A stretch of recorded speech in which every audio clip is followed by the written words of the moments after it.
هاد الشيطانه اللي قدامكم ارتكبت اقدر جريمه في رمضان في هاد البنيته البريئه بدون شفقه ولا رحمه، حيث انها قتلت البنت ودارتها في واحد الباليزه ومشات توجد الفطور ديال رمضان بدم بارد والبنيته مقتوله وسط الدار. وفي نظركم كيفاش دارت ليها هاد البانديه؟ هاد الحقيقه اللي غادي نسرد لكم اليوم فعلا تقشعر لها الابدان وما غاديش توقعوها على بالكم. السلام عليكم.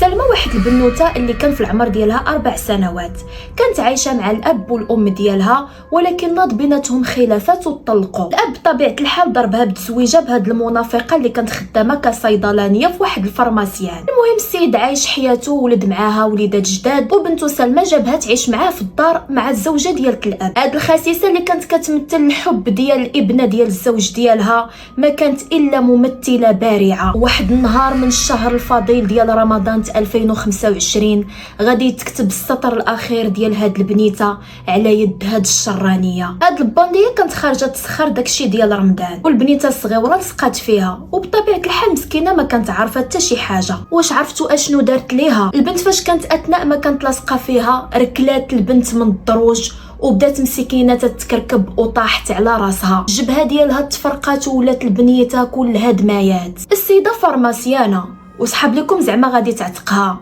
ولكن هيهات ثم هيهات.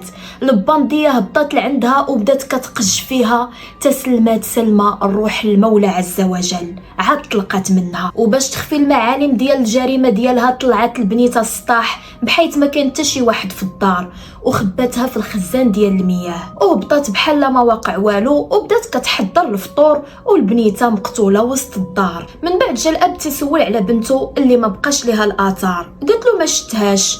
الراجل مشى تيقلب عليها في الجنبات ولكن بدون جدوى، جاب البوليس وبداو كيرجعوا الكاميرات، وهنا كانت المفاجاه ان حتى شي واحد ما خرج من الدار. تاكدوا بان البنيه كاينه وسط المنزل ديالهم، بداو كيقلبوا وتما كينعثروا على البنت مقتوله وكلها دمايات وفزقانه في داك الباليزه اللي كانت تحت من الناموسيه ديال بيت النعاس ديالهم. وماتت مسكينه سلمى من زوجة اب حقوده وما عندهاش الضمير. شكرا لكم اعزائي على تتبع هذه القضيه، وما تنسونيش فولو وبصحه فطوركم.